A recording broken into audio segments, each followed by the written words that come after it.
반갑습니다 형님들, 안녕하세요. 오늘도 제 숲TV 생방송 와주셔서 감사드리고, 생방송 보시는 형님들은 추천과 즐겨찾기, 이따 유튜브로 오시게 된 분들도 구독과 좋아요 한 번씩 눌러주시면 감사하겠습니다. 제가 오늘 방제에다가 쿤보, 커닝햄, 디디, 라멜로, 미첼 뭐 이런 애들을 적어놨는데, 오늘 결장 변수가 꽤 많은 날이거든요. 지금 저녁에는 아직 확정이 안 되는 애들이 있기 때문에 내일 아침에 좀 더 오전 이제 7시 숲TV 생방송에서 좀 단단히 해보겠지만은 이런 것들 뭐 결장 상황들 반영해가지고 말씀드려보도록 할게요. 자, 첫 경기부터 샬럿 대 이제 미러키입니다. 라멜로가 일단은 빠지고 있고, 미러키는 내일 쿤보가 캐셔너벨이라고 하더라고요.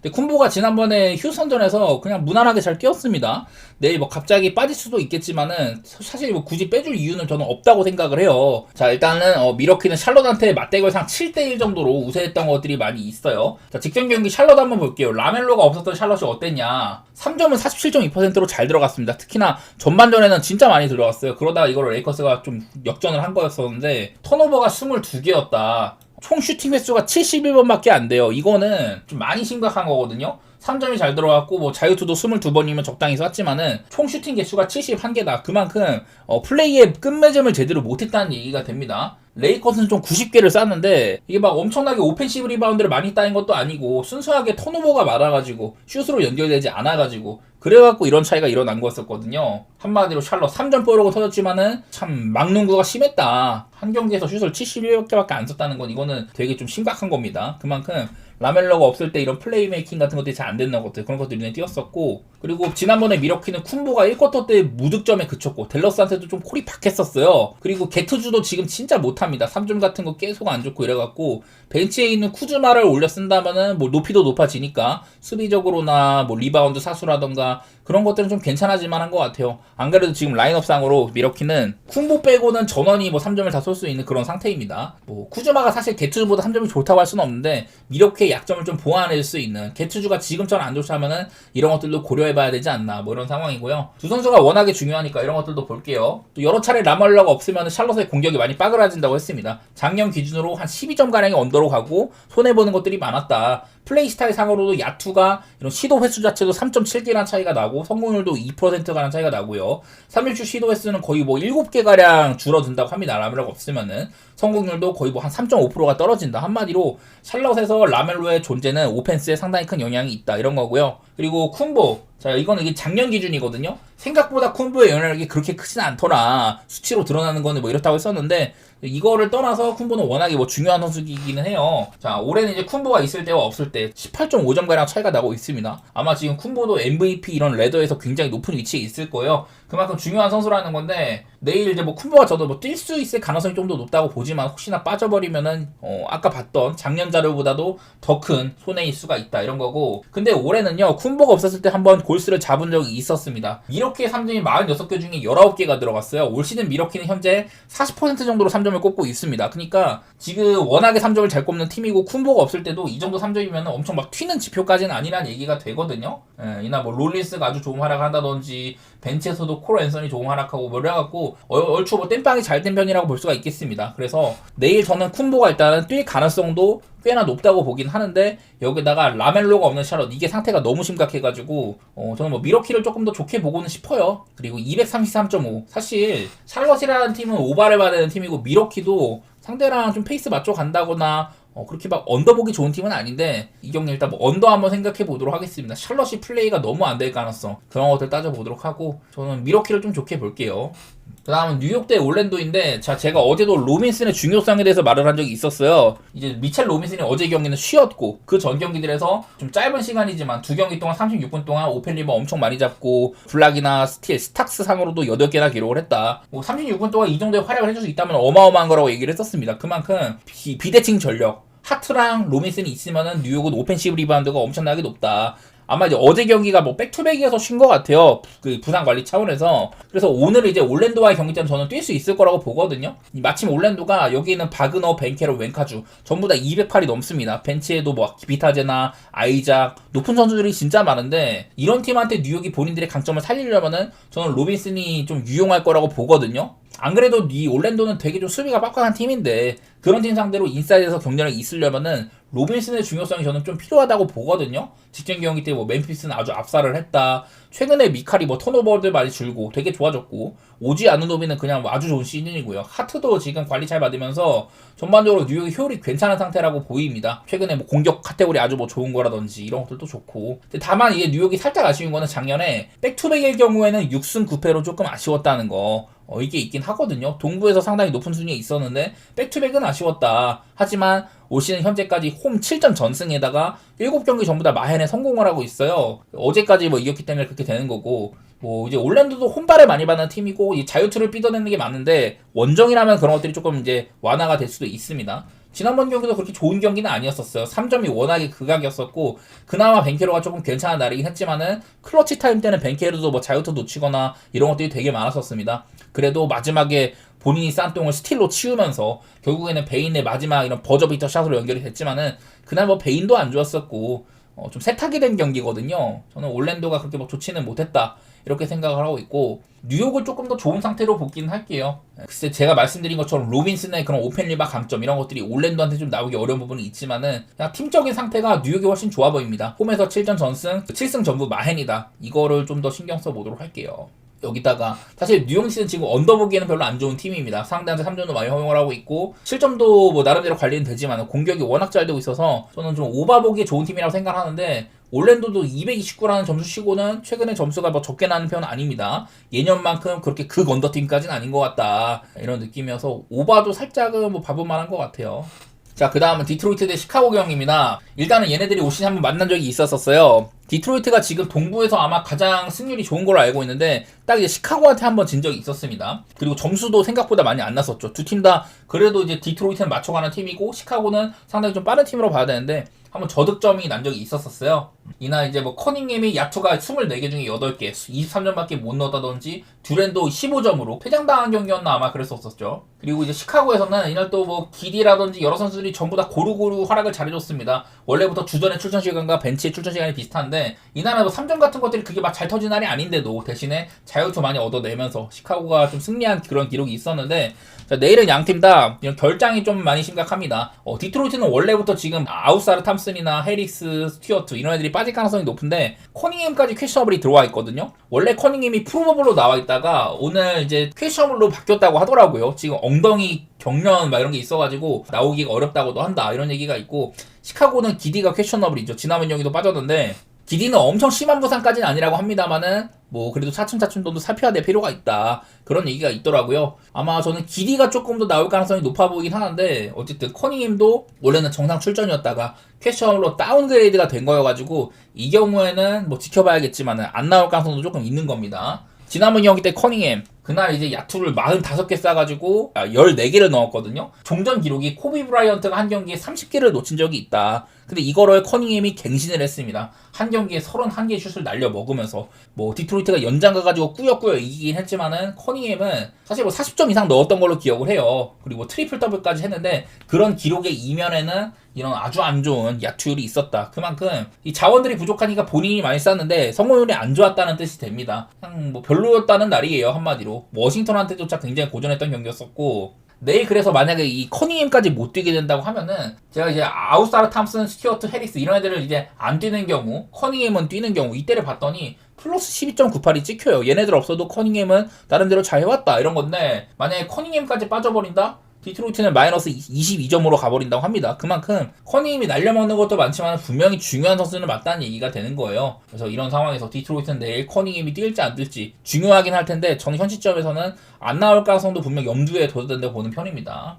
반대로 조슈의 기디 지난번 경기 시카고는 기디가 없는데도 샌안토니오한테 굉장히 잘 싸웠었어요. 기디가 있고 없고가 여기도 보면 한 8점가량 차이가 난다. 특히 기디가 있을 때가 좀 팀을 잘 살려주니까 3점 성공률이나 2점수 성공 이런 것들이 굉장히 좋아지는 것들이 보이죠. 지난번에 기디가 없었을 때도 3점이 굉장히 잘 들어간 거 팀적으로는 잘 굴러갔다는 소리가 됩니다. 42.1%로 넣었는데 하필이면 그날 웬베냐마가 너무 미친 날이긴 했었어요. 그러는 바람에 이날 뭐 도승무도 간만에 이제 복귀하고 뛰었는데 아주 잘한 날이고 주전에서도 부세비치 같은 애들이 뭐 이런 좀 본인의 스탯은 약간 안 좋았지만은 팀적으로 볼 도는 거나 이런 것들은 괜찮았다고 생각이 들기는 듭니다. 전반적으로 시카고가 기디도 없어도 저는 나쁘지 않다고 봤었습니다. 그래서 사실 디트로이트가 지금 뭐 승률도 그렇고 되게 좀 빡빡한 팀이긴 한데 저는 시카고가 상황은 지금은 좀 좋아 보이거든요.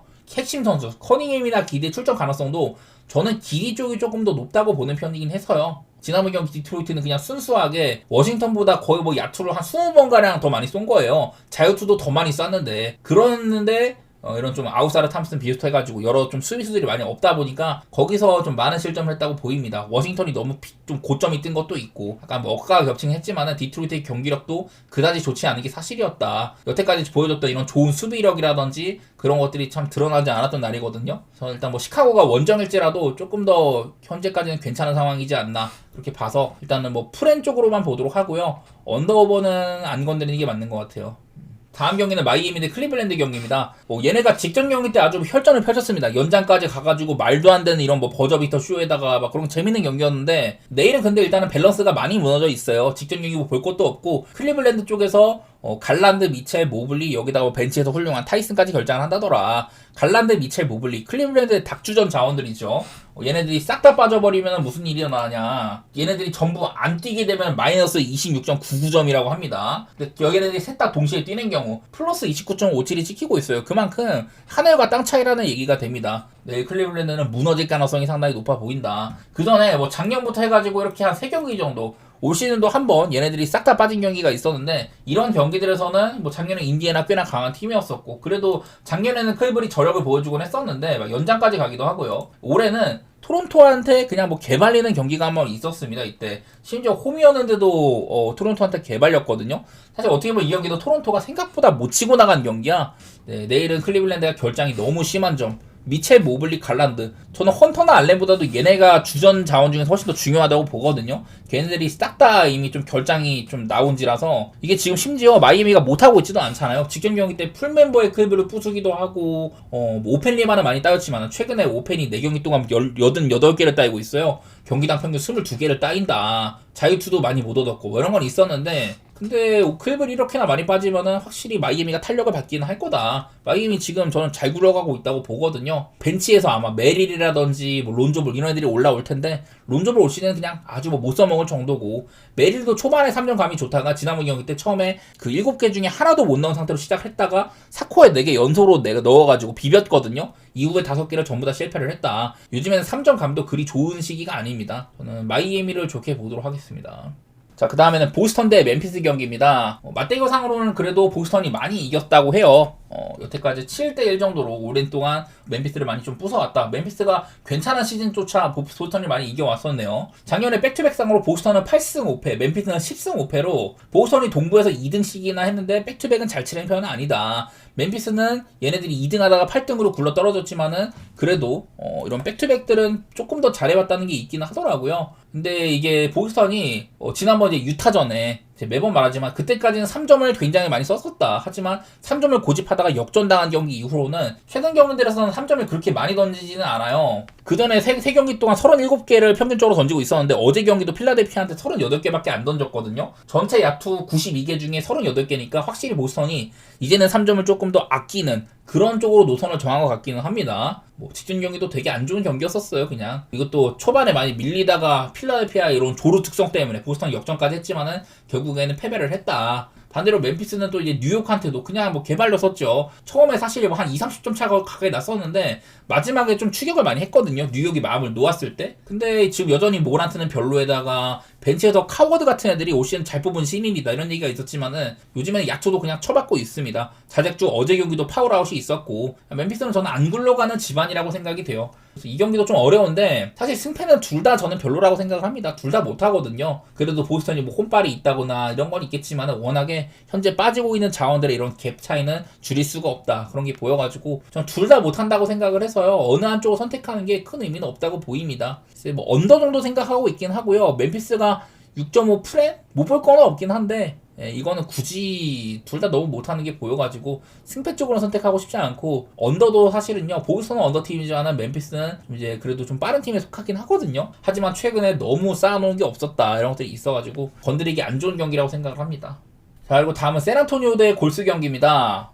일단 골스도 어제 경기 굉장히 못했었고 백투백인데 작년에 딱 8승 6패 정도. 저는 좀 안 좋았다고 생각이 돼요. 워낙에 나이가 많은 팀이기도 하고 백투백일 때 뭐 관리도 많이 들어가고 백투백이 좋은 편은 아니었습니다. 근데 그리고 오클라호마한테 여지껏 골스가 꽤나 잘 싸워왔다 이런 얘기들 드렸었는데 어떻게 보면 위긴스의 빈자리라고도 할 수가 있습니다. 위긴스가 수비적으로는 이제 POA 디펜더, 스가 같은 애들을 잘 막아주기도 하고 본인도 많은 득점을 하곤 이랬었는데 좀 위긴스의 빈자리가 아닌가. 어제 경기 그냥 오클라호마한테 개처발렸다. 오클라호마도 좀 공백이 있었는데 그냥 골스가 아무것도 못하고 진 경기였었습니다. 샌안토니오 전반적으로 팀 상황은 나쁘지 않은 상황인데 어느 한 명이 엄청 막 캐리하다시피 머리씨 잡고 끌고 가는 그런 구도가 아니에요. 웬만하면은 공수 양면에서 공격이 안 풀릴 때도 전반적으로 다른 애들이 그냥 기민하게 잘 뛰어주기도 합니다. 3점은 약간 기복이 있지만은 기본적인 수비도 꽤나 괜찮은 팀이기 때문에 꾸역생이 상당히 많다. 지난번에 이제 그 직전 경기 시카고와의 경기 때는 아까도 제가 시카고가 3점이 굉장히 잘 터졌다고 얘기를 했지만 이날은 샌안토니오도 3점이 만만치 않게 터졌습니다. 여기다가 웬맨야마가 3점을 아주 잘 넣었다. 이제 좀 다른 팀들이 웬맨야마를 상대를 할 때처럼 인사이드에서 최대한 기회를 안 준다. 얘네를 최대한 좀 많이 몰아내가지고 이런 페인트드 안쪽보다 미드레인지라든지 뭐 3점슛 이런 것들을 던지기 강제를 하는데 이날은 웬맨야마가 높이를 바탕으로 그런 것들을 잘 해놨던 날입니다. 어떻게 보면 이제 웬맨야마가 사실 좀 최근 한 3경기 동안에는 상대팀의 뭐 더블팀 대처라든지 이렇게 좀 몰아내는 것들 이런 것들에 고전을 많이 했었는데 그래도 다른 방식으로 타개를 했다고 보이는 그런 상황이기도 해요. 사실 요즘에 샌안토니오가 3점을 너무 많이 쳐맞긴 했었거든요. 하지만 올 시즌 골스는 그렇게까지 3점이 훌륭한지도 모르겠다. 뭐 이런 것도 있기도 하고 단순하게 그냥 저는 샌안토니오가 조금 더 윗급으로 보이기는 해요. 골스도 이제 백투백을 하고 왔기 때문에 또 상황도 안 좋은 것도 있기도 하고 샌안토니오도 따지고 보면 이제 홈발도 좀 받는 팀이기도 하거든요. 얘네들도 그런 부분에서는 여러 가지 좀 요건들은 샌안토니오가 유리한 부분이 있는 것 같다. 오전 전승이니까 홈에서는 반대로 골스는 지금 홈에서 오전 전승 원정 1승 6패거든요. 이런 차이가 있어서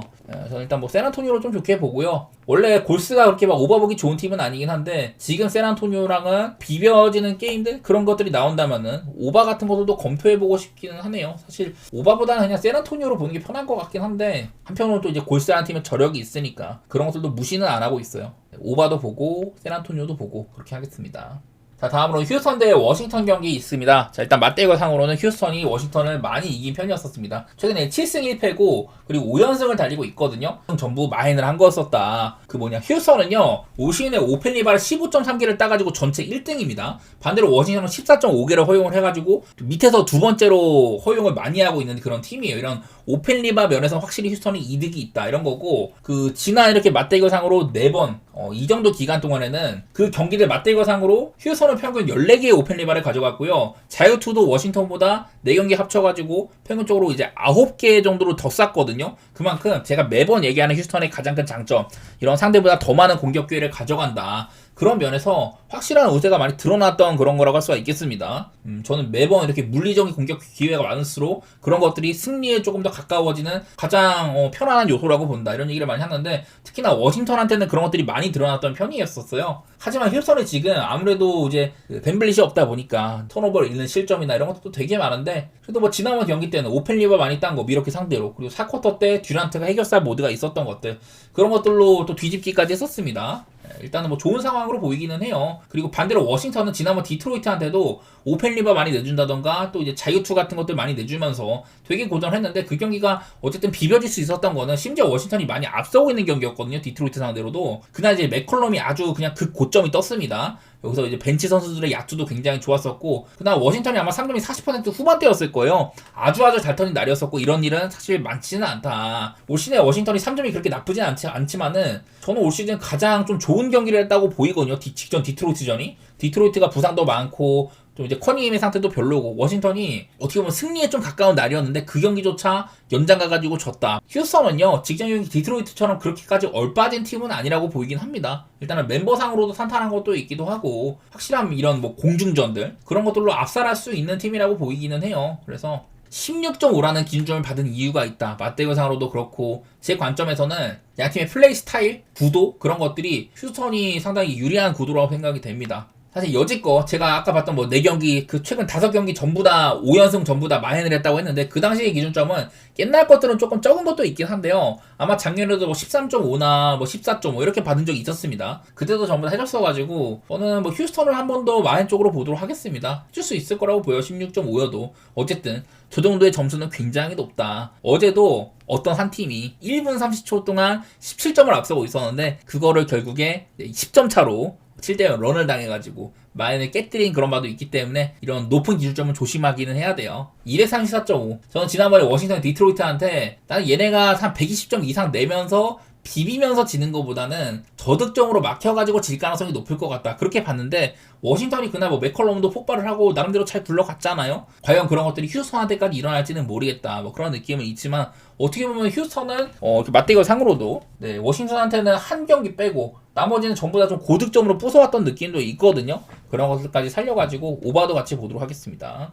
자, 그 다음 경기는 뉴올리언스 대 포틀랜드 경기입니다. 여기는 이제 맞대결상으로 원래는 뉴올리언스가 이제 포틀랜드가 좀 그 탱킹 기간이 길었기 때문에 7연승을 달리고 있었는데 작년에 이렇게 3연패를 한 바가 있었어요. 사실은 이거는 딱 이 시점부터는 뉴올리언스에 많은 결장들이 또 생기면서 자이언도 빠지고 머레이도 빠지고 그런지라서 그냥 이렇게 좀 격차가 많이 났었습니다. 나중에는 잉그램까지 빠지고 막 그랬었죠. 그러다 보니까 그냥 뉴올리언스가 전부 다 저득점으로 묶이고 포틀랜드가 이기는 그림들이 상당히 많았다고 하는데 일단 지금 올 시즌도 크게 다르지가 않죠. 뉴올리언스는 이제 잉그램을 보냈고 자이언은 누워있고 데리고 온 풀도 누워있다 이런 상황인지라 라인업이 굉장히 형편없습니다. 그나마 저번에 뭐 토트넘이 잘해준다든지 사딕 베이도 나쁘진 않죠. 윙자원들을 잘 갖추고 있긴 한데 어쨌든 경쟁력이 그렇게 높아 보이지 않는 게 사실이에요. 반대로 포틀랜드 지금이 이제 올랜도한테도 나름대로 저는 잘 싸운 경기라고 생각을 하거든요. 사실 그 전에 너무 안 풀렸는데 또 이제 벤치에서 그 그랜트도 슬슬 이제 원상 복귀가 되고 있기도 하고 턴오버도 사실 주루 할러데이가 결정적일 때 너무 많이 하기도 하고 약간 아쉬웠는데 간만에 뭐 샤프도 괜찮았다든지 아브디아도 잘한 날입니다. 평균적으로 저는 포틀랜드가 뉴올리언스보다는 지금 좋은 팀이라고 생각을 합니다. 단순히 가지고 있는 뭐 기록 같은 것들만 봐도 되게 좀 빠른 템포로 여기에 있는 것처럼 야투 성공이나 3점 성공률이 그렇게 좋지가 않은데도 득점 자체는 꽤나 상위권에 있다. 수비도 나쁘지 않게 하는데 오히려 뭐 실점은 순위 같은 것들은 아쉬운 편이다. 이런 것들이 포틀랜드가 굉장히 빠르게 하는 팀이라는 거거든요. 반대로 뉴올리언스는 그냥 이런 공격에서는 그냥 볼 것도 없고 수비적으로는 야투 방어가 굉장히 형편없는 팀이에요. 그러다 보니까 저는 여러 면에서 포틀랜드가 좀 앞서 있을 거라고 생각이 됩니다. 사실 또 이제 원정이다 보니 포틀랜드가 또 7.5씩이나 되는 기준점 이런 것들 해줄지는 모르겠는데 리그에서 가장 형편없는 팀 중에 하나고 포틀랜드는 시즌 초에 기대대로 다크호스다운 면모를 보여주고 있잖아요. 사실 직전 경기도 이길만한 경기였는데 진짜 데스먼드 베인의 말도 안 되는 그런 3점이 터지는 바람에 진 거고 저는 포틀랜드가 충분히 그 어렵다는 올랜도 원정에서 잘했던 거, 마이애미한테도 잘 싸웠던 거, 그 전에 오클라호마한테도 굉장히 잘 싸운 거거든요. 저는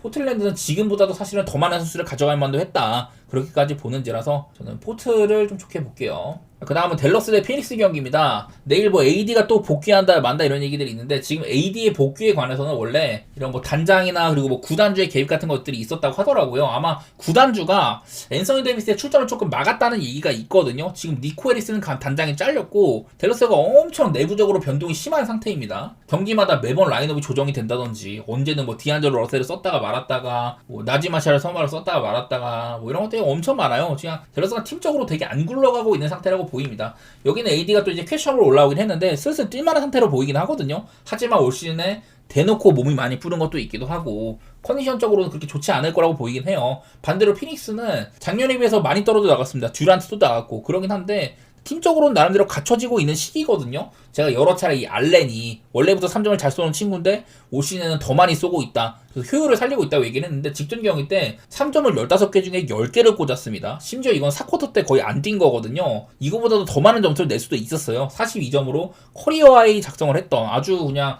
상대의 예봉을 꺾어놨던 그런 경기인데 그만큼 요즘의 분위기 자체는 저는 피닉스가 훨씬 더 낫다고 보거든요. 물론 댈러스가 이런 뭐 높이 같은 거에서 피닉스를 압박을 한다든지 전반적으로 저는 라인업 자체는 괜찮은 팀이라고 보기는 하는데 워낙에 지금 공격이 안 굴러가고 있다. 대신에 수비는 조금 좋은지라서 언더는 보기 좋은 팀이거든요. 피닉스 역시 얘네들도 요즘에 수비가 나쁘지 않기도 하고 상대를 좀 이제 못 던지게 하는 팀이고 본인들도 많이 시도를 안 해요. 괜찮은 야투 성공률이나 이런 거에 비해서는 점수 자체는 14등밖에 안 된다. 그리고 실점, 수비 효율이 13등, 3점도 방어가 뭐 8등 정도 이런데 실점 자체는 107.8점으로 통제를 하고 있거든요. 한마디로 되게 좀 저득점 경기를 하는 팀이라는 거예요. 그러다 보니 일단은 뭐 언더 같은 것도 보기 괜찮은 게임이고 요즘의 분위기로는 피닉스가 원정이라고 할지라도 저는 못 볼 게 없다고 보는 그런 편이긴 해서요. 그런 쪽으로 보도록 하겠습니다.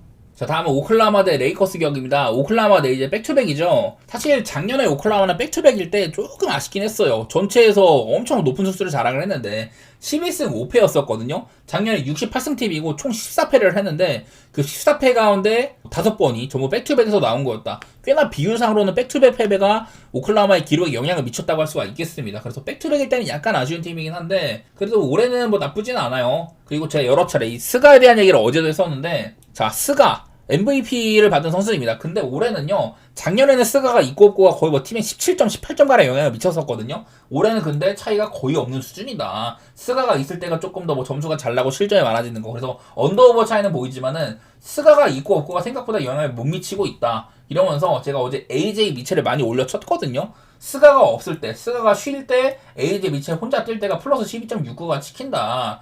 이런 얘기까지 드리면서 AJ 미첼이 이 스가가 쉬는 기간을 상당히 잘해주고 있고 둘이 같이 뛸 때도 시너지가 괜찮게 난다 이런 얘기도 많이 들었던 것 같아요. 그만큼 팀적으로 오클라호마가 요즘에 뭐 도르트가 쉰다든지 아직도 제이던 못 뛰고 있고 이런 건 있지만 팀적으로는 상당히 완성된 상태다 그런 얘기 많이 들었던 것 같습니다. 한때 3점 같은 게 많이 고장 났었는데 지금은 그래도 조금 올라오고 있기도 하거든요. 최근 들어서는 득점 여전히 잘 뽑고 있고 수비는 여전히 막강하다. 리그 전체 디펜시브 레이팅 1위니까 요즘에 좀 3점을 많이 얻어맞았던 거 이런 게 있긴 하지만은 제가 오클라호마도 올 시즌 3점 출발이 안 좋거든요. 33.2%로. 근데 레이커스는 33.7% 오클보다 조금 나은 수준이에요. 이러다 보니까 여러 가지 면에서 저는 오클이 좀 더 괜찮은 팀이라고 생각이 됩니다. 레이커스는 그래도 3점은 안 좋았을지라도 2점슛 야투는 괜찮았는데 오클은 그거를 상당히 잘 막는 팀이기도 합니다. 오히려 3점 수비가 안 좋았지. 반대로 오클라호마는 여전히 뭐 스가도 그렇고 자유투 뺑tech이 잘 되고 있고 팀 전반적으로 잘 굴러가잖아요. 어제도 보면은 제일린 같은 애들이 하텐슈타인이랑 더불어서 센터 포지션인데도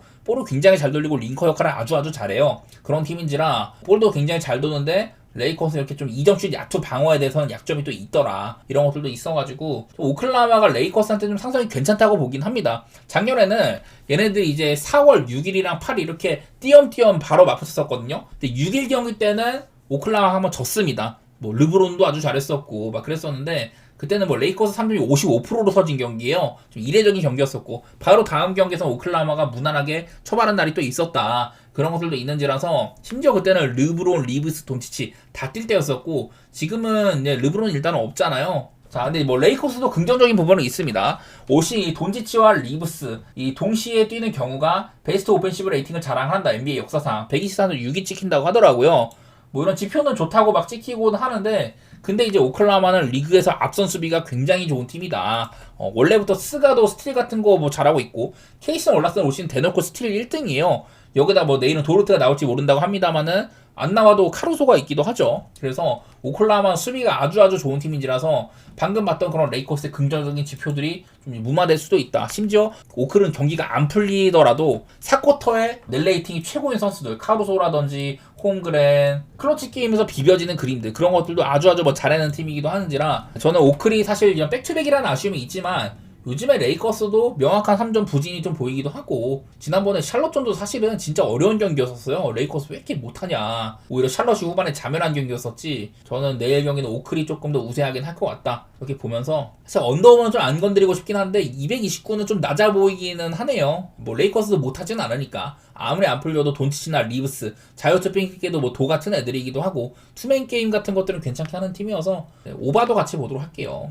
자, 다음은 세크라멘토 대 애틀랜타 경기입니다. 오늘 세크라멘토 봤다시피 덴버 상대로 그냥 아무것도 못하고 졌거든요. 지난번에 덴버 상대로 126개나 뽑은 날은 야투가 52%로 아주 뭐 이례적인 경기다 그런 얘기를 했는데 오늘 봤다시피 되게 못합니다. 또 이제 세크가 백투백인데 작년에 5승 11패였어요. 그냥 못하기도 했었고 백투백일 때도 자랑할 게 많이 없습니다. 이 슈로더는 저는 이제 그만 써야 된다고 봐요. 최근에 3경기 동안 야투가 19개 중에 하나 들어갔다. 안 그래도 지금 이제 웨스트브룩도 이제 아치우아를 쓰기 위해서 벤치로 내렸는데 슈로더가 이 모양 이꾸라지로 하면 얘를 주전으로 쓸 이유가 없다고 보이거든요. 그 정도로 팀적으로 되게 별로다. 매번 팀적인 세팅이 안 되고 있고 이미 팀 자체에서는 올 시즌 이제 뭐 좀 중간에라도 사보니스나 드로잔, 라벤 이런 애들을 처분을 하고 아예 뭐 리셋 버튼을 누를 거다. 이런 얘기가 벌써 나오고 있는 상태입니다. 그만큼 팀이 안 돌아가거든요. 반대로 애틀랜타는 이제 트레이 형이 없음에도 불구하고 일단은 수비가 좋아진 게 눈에 띈다고 했었었죠. 클리퍼스를 105대 102로 잘 묶으면서 하드를 아주 뭐 고생시키고 했었는데 요즘 일단 수비가 잘 되고 있다는 거. 또 이제 공격 면에서도 사실 뭐 그전보다 좋다고 할 수는 없지만 전반적으로 전 나아지고 있는 시기라고 보여요. 여기다 비트 크레이치 지난번 경기 때 3점 10개 중에 8개 집어 넣으면서 좋은 면모도 보여주기도 했었습니다. 그래서 따지고 보면 세크라멘토는 뭐 딱히 뭐 결장 크게 없는 상황이지만은 팀적인 구성이 아주 별로다. 애틀랜타는 결장은 많은데 다른 방식으로 팀이 좀 굴러가는 것 같다. 좀 뭐 그런 생각이 들어가지고 심지어 이게 애틀이 원정인데 정배를 받을 정도잖아요. 이 정도면 그냥 세크라멘토가 얼마나 지금 안 좋은 상태일지를 나타내고 있는 거라고 봅니다. 애틀랜타 보는 것도 괜찮고 언더도 같이 생각해 볼게요. 세크라멘토 여기 있는 것처럼 뭐 진짜 실점이 엄청 많은 그런 팀인데 요즘에 애틀랜타는 사실 공격보다는 수비가 더 돋보이는 그런 와중이 있어가지고 233.5 지금은 저는 언더가 조금 더 가깝지 않을까 뭐 그런 생각도 합니다. 자, 마지막으로 클리퍼스 대 덴버입니다. 요즘에 클리퍼스 참 문제가 많죠. 내일도 이제 빌이랑 카와이 인저리 프로 둘 다 못 뛴다고 합니다. 이제 빌이 빠지는 동안에 당분간 이제 콜린스를 주전으로 드디어 쓴다고 하더라고요.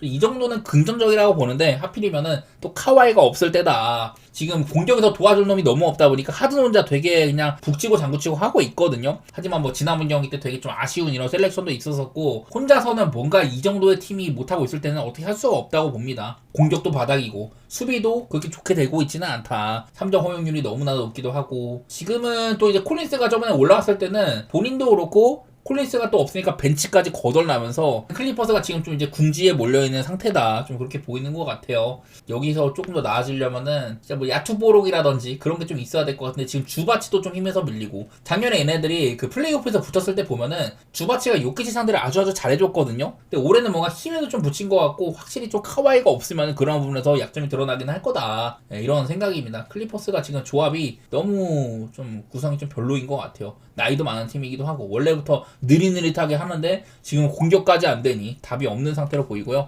반대로 덴버는 제가 어제도 요즘에 공격도 일단은 좋은데 수비가 많이 좋아진 게 보인다. 디펜시브 레이팅이 오클라호마 다음 가는 팀이라고 얘기를 했습니다. 그리고 바로 이제 또 세크라멘토 짓밟기도 하고요. 지난번에 비벼줬던 거는 순전히 세크가 야투가 잘 떠서 그런 거지 그냥 어제 경기는 덴버가 무난하게 좀 이기는 그런 모습들이 있었습니다. 심지어 올해는 브라울이나 이런 캠 존슨 어제도 캠 존슨이 3점을 다 놓쳤을 거예요. 그만큼 데리고 이런 3점 부품들이 말을 안 듣는 그런 시즌인데도 아주 잘하고 있다. 덴버의 체급이 상당히 높아 보입니다. 심지어 덴버는 이제 원정 가면 약간 약해지는 게 있지만 백투백일 경우에는 12승 4패로 전체 1등이었었거든요. 방금 말한 것처럼 브라운이나 캠 존슨이 3점이 아주 뭐 집을 나가 있지만은 그래도 수비가 좋아진 것과 벤치가 탄탄해진 것 그런 것들 때문에 확실히 모멘텀을 잘 끌고 갑니다. 요키치도 약간 우려가 있었지만 요즘에 잘하고 있는 것도 그렇고 전 지금의 상황으로는 덴버가 꽤나 괜찮을 만한 경기로 보이기도 하고요. 여기다 226.5 원래는 덴버는 좀 오바에 많이 좀 가까운 팀이긴 한데 요즘에 수비가 좋아진 것도 그렇고 상대를 팰 때도 좀 느릿느릿하게 가면은 점수 차이가 뭐 그렇게 많이는 안 나긴 하더라고요. 지금도 덴버가 페이스상으로는 그렇게까지 엄청 상위권은 아닙니다. 클리퍼스는 리그에서 가장 느린 팀이고